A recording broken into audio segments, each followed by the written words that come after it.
तो चलो आज देख ले कि काजल दी फिजिकल केमिस्ट्री के लिए मैं लेक्चर कहाँ से करूँ, मैं कौन से टीचर्स को फॉलो करूँ, मैं नोट्स कहाँ से करूँ, मैं रिवीजन कितना चाहिए फिजिकल केमिस्ट्री को, how to master physical chemistry, और क्वेश्चन प्रैक्टिस के लिए कि काजल दी क्वेश्चन प्रैक्टिस कितने करने हैं, कितने दिनों में करने हैं और कितना रिवाइज करना है। कुछ ऐसे डाउट होंगे आपके फिजिकल केमिस्ट्री से रिलेटेड। हमने ऑर्गेनिक की ऑलरेडी बात कर ली है, तो इस वीडियो में फिजिकल केमिस्ट्री से रिलेटेड जो भी डाउट्स है वो आपके क्लियर हो जाएंगे। और अगर आपका इसके अलावा भी कोई डाउट बचता है तो just do let me know in the comment section. तब तक चलो देखो, सबसे पहले अगर हम बात करें फिजिकल केमिस्ट्री के लेक्चर के लिए, ठीक है, तो एज पर माई एवरी सिंगल वीडियो मैं बोलती हूँ कि फिजिकल केमिस्ट्री मतलब कोई भी लेक्चर अगर आप कर रहे हैं तो आप एक टीचर उठाएंगे। Don't do multiple lectures from multiple teachers. एक टीचर उठाओ, उस टीचर पे विश्वास कर लो। पहली बात तो विश्वास बिल्ड करो। आजकल के टाइम पे ये जो ट्रस्ट वाला फैक्टर है इतना ज़्यादा मिसिंग है ना कि हम टीचर तक पे विश्वास नहीं कर पा रहे कि काजल दी जो टीचर हमें पढ़ा रहे हैं वो सफिशिएंट है कि नहीं, क्या उससे मेरा सिलेक्शन हो जाएगा कि नहीं हो जाएगा। इसीलिए एक टीचर उठाओ, उन पे ट्रस्ट करो। जैसे मैंने ऑलमोस्ट जो केमिस्ट्री के सारे लेक्चर्स थे वो वीडी सर से किए थे।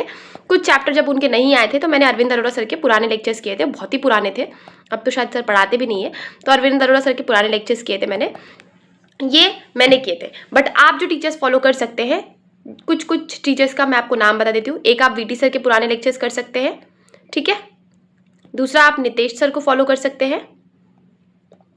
इसके अलावा आप पंकज सर तो ऑर्गेनिक के लिए हमने बता दिया था, सुधांशु सर को फॉलो कर सकते हैं, ठीक है। ये कुछ टीचर्स मेरे हिसाब से हैं जो आप फॉलो कर सकते हैं even for physical chemistry also. और अगर आपको ऐसा लगता है कि काजल दी इसके अलावा भी कोई टीचर्स है जिनको हम जानते हैं, आप कमेंट सेक्शन में बताएंगे ताकि बाकी लोगों की मदद हो सके। मैटर ये नहीं करता कि टीचर कितना पढ़ा रहे हैं, मैटर ये करता है कि हमने कितना पढ़ा है। अगेन एफर्ट्स हमारे होते हैं। हमको करना क्या है कि आपने लिया लेक्चर, ठीक है। आप ये लेक्चर करने के बाद ऑन द स्पॉट आप अपना रफ नोटबुक खोलेंगे, ठीक है, और उस लेक्चर में आपने जितना टाइम डेडिकेट किया है उसका मतलब समझो कि 20 to 30% टाइम आप अब खुद से बैठ करके वो जो पूरा का पूरा जो लेक्चर है उसको रफ नोटबुक में लिखेंगे। एक्टिवली, पैसिवली नहीं कि दिमाग कहीं और है, ध्यान कहीं और है और हम लिख रहे हैं, नहीं। 20 to 30% टाइम तो अगर आपने 4 घंटे का लेक्चर किया है, ठीक है, तो आप ऑलमोस्ट 1 घंटे दे दो, ठीक है, 1.25 घंटे दे दो। ये लेक्चर को तुरंत ऑन द स्पॉट लिखो क्योंकि सिलेक्शन लेक्चर अटेंड करने से नहीं होगा, सिलेक्शन मोर रिवीजन से होगा, ठीक है। आपने ये पहला काम किया। दूसरा इंपॉर्टेंट काम आप क्या करेंगे, ऑन द स्पॉट सेम जगह आप एक पतली सी कॉपी बनाएंगे या पन्ने फाड़ लो, उसको चिपका लेना स्टेपलर से। आपको करना क्या है कि अब आपने जो आज का लेक्चर अटेंड किया है उसमें कितने आपको फॉर्मूलाज मिले, ठीक है, कितने फॉर्मूला मिले, उस फॉर्मूला का आपके पास एक अलग से फॉर्मूला शीट होना चाहिए। अब ये फॉर्मूला शीट और ऑर्गेनिक में रिएजेंट बनाने का रीज़न ये होता है कि आप एग्जाम से एक दिन पहले पूरा नोट्स रिवाइज नहीं कर पाओगे, तो आप सिर्फ फॉर्मूला बेसिक देख करके जा सकते हो।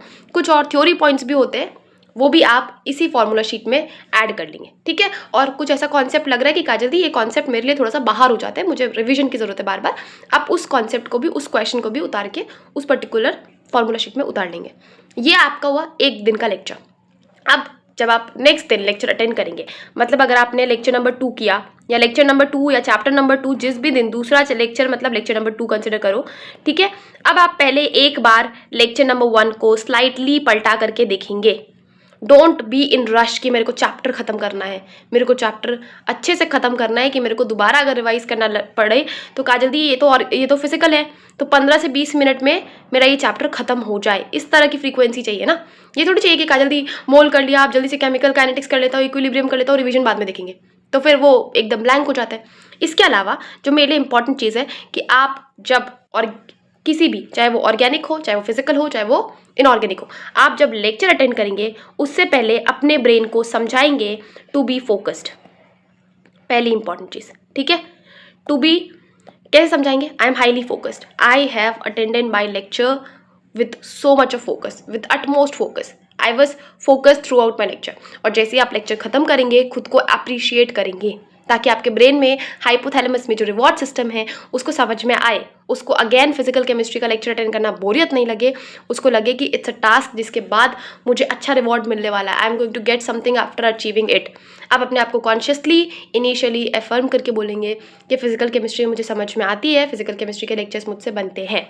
Now when it comes to revision, मैंने आपको ऑर्गेनिक के केस में रिवीजन के लिए इस खुद से लिख लूँ, when it comes to revision, तो मैंने जब आपको ऑर्गेनिक के लिए बताया था कि आप हर 4 दिन के बाद 1 दिन देंगे, वैसे ही आप फिजिकल केमिस्ट्री के लिए इसको इतना रिवीजन नहीं चाहिए, इसको आप हर 7 दिन के बाद 1 दिन देंगे। मतलब काजल दी कि अगर मैं 4 दिन ऑर्गेनिक पढ़ रही हूँ तो 5वां दिन मेरा रिवीजन के लिए पड़ता है, लेकिन अब जब मैं फिजिकल पढ़ रही हूँ तो 7वें दिन के बाद 8वां दिन मेरे लिए रिवीजन का पड़ता है। तो ऑर्गेनिक का रिवीजन 5th डे पे होगा और फिजिकल का रिवीजन हमारे पास 8th डे पर होगा। क्या करेंगे हम काजल दी, 7 दिन में क्या पढ़ा है आपने। अब एक और चीज़ जो आपको रिविजन में करनी है वो ये कि जैसे आज आपने लेक्चर कर लिया 4 घंटे का, ठीक है, आपने ऑन द स्पॉट रिवाइज भी कर लिया और आपका वो जो लेक्चर का ड्यूरेशन था वो मतलब जो कॉपी में कवर हुआ है वो ऑलमोस्ट 150 पेज का है, ठीक है। 150 पेज से आता तो क्या ही क्या लेक्चर होगा, 150 पेज का लेक्चर है, ठीक है।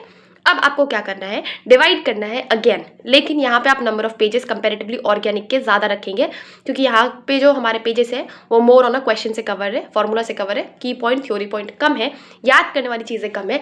इसीलिए यहाँ पे हम कोशिश करेंगे कि हम 20 से 25 पेजेस, देख लो 20 कैसे लिखते हैं, 20 से 25 पेजेस हम पर डे रिवाइज कर रहे होंगे।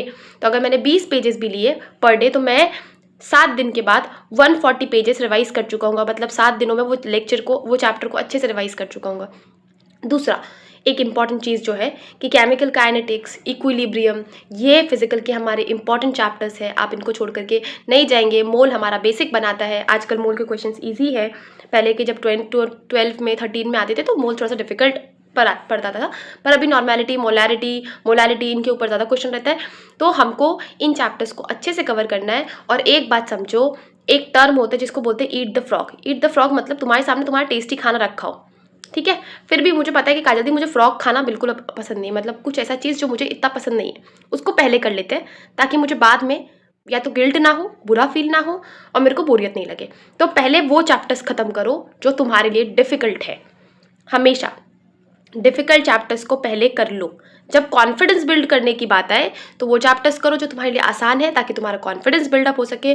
बट जब पूरा का पूरा चैप्टर वाइज करने को, सिलेबस खत्म करने की बात आए तो पहले वो चैप्टर्स करो जो डिफ़िकल्ट है। तो जैसे किसी के लिए इक्विलिब्रियम डिफ़िकल्ट है, इक्विलिब्रियम करो। अब इसमें भी तुम पता है फंसते कहाँ हो कि काजल दी इक्विलिब्रियम इतना बड़ा चैप्टर है, तुमने बड़ा बना दिया। एक इक्विलिब्रियम के मान लो 50 पेजेस है, ठीक है, मान लो इसमें कॉन्सेप्ट भी बहुत ज़्यादा है, 50 ही कॉन्सेप्ट है मान लो, ठीक है, तो क्या तुम इसको तोड़ दो, तुम इसको 10 पार्ट्स में तोड़ दो और तुम्हारा हर एक एक पार्ट, तुम्हारा हर एक एक चैप्टर होना चाहिए। केमिकल इक्विलिब्रियम को भी फर्दर 2 पार्ट में तोड़ दो, ली चैटलियर प्रिंसिपल के बाद ली चैटलियर प्रिंसिपल के पहले वाला पोर्शन, तो 2 चैप्टर्स हो गए। तो एक दिन में तुम उतना ही लेक्चर अटेंड करो जिसमें ली चैटलियर प्रिंसिपल से पहले है, अगले दिन में उतना लेक्चर अटेंड करो जो ली चैटलियर प्रिंसिपल के बाद है। ऑर्गेनिक, फिजिकल, इनऑर्गेनिक अगर इनको सेपरेटली तोड़ देते तो चैप्टर्स थोड़े ज़्यादा बचते हैं, चैप्टर ज़्यादा नहीं बचते, एफर्ट ज़्यादा देना पड़ता है क्योंकि तो 7-7, 8-8 चैप्टर्स हैं पर सब्जेक्ट। अगर हम पूरी की पूरी केमिस्ट्री की बात करें तो पर सब्जेक्ट ऑर्गेनिक में भी 6, 7, 8, फिजिकल में भी 6, 7, 8, इनऑर्गेनिक में तो अब कुछ बचा ही नहीं है ऑलमोस्ट, है ना। तो ये हमारे पास रिवीजन के लिए आ गया। आप हर 7 दिन के बाद 1 दिन रिवीजन के लिए डालेंगे, इससे ज़्यादा ब्रॉडर आस्पेक्ट तो मैं आपको कुछ बता ही नहीं सकती when it comes to physical chemistry, किसी भी चीज़ के लिए। Now when it comes to notes हो गया, नोट्स आपको प्रॉपर, मैंने आपको बताया 2 तरह के आपके नोट्स होंगे। एक नोट्स होगा जो आप क्लास नोट्स बनाएंगे, प्लीज़ प्रिंट मत करवाओ, डाउनलोड मत करो, ये मत सोचो कि इससे मेरा टाइम बचेगा, टाइम नहीं बच रहा, दिमाग को कुछ समझ ही नहीं आ रहा भाई, कुछ समझ आ रहा। अगर आपने कभी प्रिंटेड नोट्स देखे हैं, मंगवाए हैं, डाउनलोड किए हैं, उसका कुछ इतना सिग्निफिकेंस नहीं होता क्योंकि जो खुद से लिखे नोट्स होते हैं उसके साथ ब्रेन का एक रिलेशन होता है, कोऑर्डिनेशन होता है। आपने मेहनत करी है, उसमें एफर्ट्स दिए हैं, तो आपका ब्रेन उसको सीरियसली लेता है। प्रिंटेड नोट्स को प्रिंटेड नोट्स की तरह ही ब्रेन लेता है। हो गया, आ गया है ना, बस बढ़िया, ओके गुड। अब आपने नोट्स बनाए और दूसरा जो आपका नोट्स होगा वो होगा फॉर्मूला शीट। फॉर्मूला शीट हम कब के लिए प्रिपेयर कर रहे हैं काजल दी, 1 मई के बाद के लिए, कि काजल दी चलो अब 4 दिन बचे हैं, मैं पूरा नोट्स तो नहीं पढ़ सकता, तो मेरे को करना है सिर्फ फॉर्मूला शीट और मेरे को इससे कॉन्फिडेंस आ जाए क्योंकि इसमें फॉर्मूला शीट में मेरे पूरे फॉर्मूला, मेरा पूरा थ्योरी, मेरा पूरा मतलब फिजिकल में क्या ही थ्योरी है लेकिन जितना भी थ्योरी है थ्योरी, मेरे सारे वीक पॉइंट्स जो मुझे लगता है कि काजल दी ये मेरे को फिजिकल में कमज़ोर करते हैं वो इसमें लिखा हुआ है, ठीक है। नाउ हमारे पास अगला क्वेश्चन आता है PYQ से रिलेटेड, क्वेश्चन से रिलेटेड। तो क्वेश्चन प्रैक्टिस के लिए जो सबसे पहले आप फिजिकल में कर रहे होंगे वो है आपकी NCERT, ठीक है। NCERT में सब इन टेक्स्ट, सॉल्व, एक्सरसाइज, सब का मतलब सब, सारे जितने भी एग्जाम्पल है, जितने भी एक्सरसाइज है, जितने भी क्वेश्चन है आपको याद होने चाहिए, पहला। दूसरा नोट्स, डेफिनेटली नोट्स में आप कितने 20, 30, 40, 50 डिपेंडिंग अपॉन कौन से टीचर पढ़ा रहे क्वेश्चंस करवा देते हैं, हमको नोट्स के क्वेश्चंस याद होने चाहिए। इसके अलावा आप करेंगे PYQ नीट का, PYQ JEE मेंस का, है ना, एग्जाम्पलर करेंगे। और अगर आप इन क्वेश्चंस को कर लेते हैं, इसके बाद अगर आपको लग रहा है कि काजल दी अभी भी मेरे पास क्वेश्चंस कम है, वैसे तो नहीं है ये क्वेश्चंस कम, अगर फिर भी आपको लग रहा है कि काजल दी क्वेश्चंस कम है, तो अब आप जाइए, आपको जो भी सब्जेक्ट मतलब जो भी चैप्टर अच्छा लग रहा है उसके डीपीपी को फर्दर सॉल्व करने के लिए उसमें आप और पकड़ बनाइए। नहीं तो आप इन क्वेश्चंस को पहले 3 बार ख़त्म करेंगे। ये जितने भी क्वेश्चंस हैं आपके पास टारगेट होना चाहिए कि मेरे ये क्वेश्चंस 3 बार रिवाइज हो चुके हैं। और रिवीजन के टाइम पे फोकस रखो कि रिवीजन करते टाइम मैं फिजिकली तो प्रेजेंट हूँ, मेंटली एब्सेंट नहीं होना चाहिए। मुझे मेंटली भी प्रेजेंट होना है। ऐसा नहीं कि रिवीजन बोल दिया, रिवीजन कर रहे हैं और दिमाग कहीं और चल रहा है, दिमाग चल रहा है कि बायो नहीं पढ़ा, फिजिक्स का सिलेबस बचा है, ऑर्गेनिक बची है। नहीं, रिवीजन तुम्हारा सबसे ज़्यादा फोकस्ड होना चाहिए। इवन थोड़ा बहुत अगर लेक्चर अटेंड करने के टाइम पे भूल भी जाओ, थोड़ा बहुत डाइवर्ट भी हो जाओ, रिवीजन के टाइम पे अटमोस्ट फोकस चाहिए। इसलिए रिवाइज करने से पहले आप हमेशा 5 मिनट के लिए मेडिटेट कर रहे होंगे, उसके बाद रिवाइज करेंगे और फिर आप अपने रिवीजन में इफेक्ट ज़रूर देखेंगे।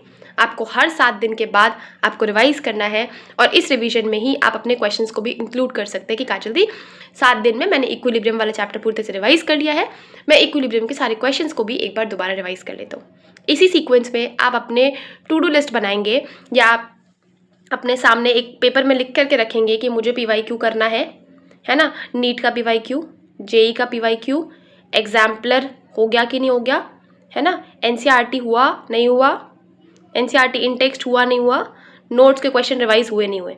जब ये सब रिवाइज हो जाए उसके बाद अगर आपको लग रहा है कि काजल दी अभी भी मुझे क्वेश्चन प्रैक्टिस करना है, गो फॉर क्वेश्चन प्रैक्टिस, तब जाओ DPP के लिए, तब करो DPP। इसके बाद भी आपके पास एक चीज़ बचती है, वो है मॉक टेस्ट।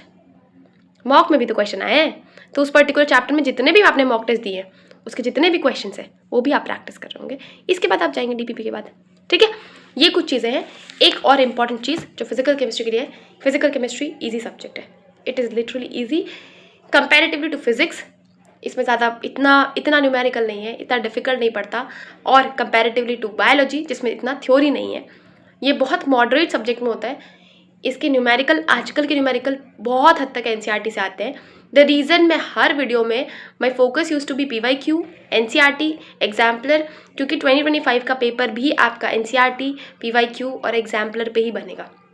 तो आप मेक श्योर करें कि जब मुझे रिसोर्स पता है कि काजल दी पेपर यहीं से लीक होने वाला है और ये पेपर मेरा सिलेक्शन डिसाइड करने वाला है, तो खेलिए मत, don't play with it, don't get trapped in a loop कि काजल दी 200 क्वेश्चन प्रैक्टिस करना है 1 बार करना है, 100 क्वेश्चन प्रैक्टिस करना है 2 बार करना है, 50 क्वेश्चन प्रैक्टिस करना है 4 बार करना है। That always works. आपको पता है एक बहुत पॉपुलर कोट है, ये तो नहीं पता मुझे किसका है, लेकिन आप ढूंढेंगे तो आपको मिल जाएगा कि I am not afraid of the individual जिसने 100 तरह के प्रैक्टिसेस किए, 100 तरह के उसको बॉक्सिंग से रिलेटेड वो आते हैं, तरीके आते हैं, बट मैं उससे ज़रूर डरता हूँ जिसने एक प्रैक्टिस को, एक मूव को 100 बार प्रैक्टिस किया, क्योंकि जब वो मुझे मारेगा ना तो I will be totally devastated, I will be damaged. Muhammad Ali का शायद कोट है, पता नहीं किसका कोट है, ये कोट है। तो तुमको क्या करना है, 50 MCQ को 4 बार करना है। 50 MCQ के रिसोर्सेज भी तुम्हारे पास हैं, तुम उठाओ PYQ, तुम उठाओ NCERT, तुम करो इन टेक्स्ट, करो सॉल्व, करो एग्जाम्पलर। इसके बाद में अगर तुमको लगे कि काजल दी मेरे पास क्वेश्चन कम है, तो फिर सोचो ना कि कहीं और जाते हैं। नहीं तो पहले ये याद करने हैं, ये एक बार करना नहीं होता कि काजल दी एक बार तो कर लिया ना PYQ, मैंने किया था, मैंने स्टार्टिंग में बिल्कुल जब जून का टाइम था ना काजल दी, तो मैंने इक्विलिब्रियम का PYQ कर लिया था, मतलब PYQ हो गया। PYQ की भी टैगिंग होती है कि काजल दी ये PYQ मुझे डिफिकल्ट लगता है, इसलिए इस PYQ को 4 बार करना है, ये PYQ मुझे बनता है, हमेशा बन जाता है, इसलिए इसको 2 बार करके भी छोड़ सकते हैं। बी वेरी कॉशियस कि आप रिसोर्सेज क्या चूज़ करें। सारा का सारा खेल रिसोर्स का है और आपकी डेडिकेशन और ट्रस्ट का है। आप सोच रहे हैं कि काजल दी अगर मैं ये जो PYQ की किताब है इसमें कम क्वेश्चंस है, तो मुझे अब करनी चाहिए फिंगर टिप्स, मुझे अब करनी चाहिए ये करना चाहिए, DC पांडे करना चाहिए, फिजिक्स की बात करो HC वर्मा करना चाहिए, नहीं तो हो ही नहीं पाएगा। वो ज़रूरी था, वो पहले के टाइम पे इंपॉर्टेंट था, क्योंकि पहले के टाइम पे क्वेश्चंस बनते थे मेन ऑनर, बहुत सारा mixed concept, mixed formula based, तो पहले डिफिकल्ट पड़ता था। बट अब जब हमको पता है कि पूरा का पूरा पेपर ही NCERT बेस्ड है, तो मैं NCERT को छोड़ के तो जा ही नहीं सकता। आप ये करने के बाद भी जब आपका पूरा का पूरा चैप्टर हो जाए, अब आप NCERT एक बार पढ़ेंगे थ्योरी की तरह। आपको ऐसा लग रहा है काजल दी मुझे बहुत ही बोरियत लगती है NCERT, आप YouTube पे जाओ, आप 2x की स्पीड पे NCERT देखो, कि चैप्टर का नाम डालो, 2x की स्पीड पे लगाओ NCERT हाईलाइट्स, और एक बार NCERT हाइलाइट्स देखो और अपनी फार्मूला शीट में उस NCERT हाइलाइट्स के जितने भी की पॉइंट है उसको नोट कर लो, उसको लिख लो, ताकि एग्जाम से 4 दिन पहले जब तुम वो फिजिक्स का फार्मूला शीट खोल रहे हो तुम्हें डिफिकल्टी नहीं हो, तुमको ऐसा नहीं लगे कि ये क्या, ये तो मैंने पढ़ा ही नहीं, ये तो दूसरे गोले का कॉन्सेप्ट आ गया, ये नहीं लगे। ठीक है, तो फिजिकल के लिए इतना ही है। और कुछ डाउट बच गया है क्या? अगर कोई डाउट बच गया है just do let me know in the comment section. मुझसे ये मत पूछना प्लीज, इट्स अ रिक्वेस्ट कि काचा दी इज दिस टीचर सफिशिएंट, क्या इन टीचर के लेक्चर सफिशिएंट है, प्लीज मुझसे मत पूछना, because this is an absolute बकवास क्वेश्चन, एब्सोल्यूट बकवास क्वेश्चन। तुम जिन टीचर के साथ, मतलब जिन टीचर के बारे में पूछ रहे हो उन टीचर का एक्सपीरियंस तुम्हारे एज से ज़्यादा है, तो तुमको ट्रस्ट हो नहीं हो, तो जब तुम ट्रस्ट करके नहीं वो कर पाओगे।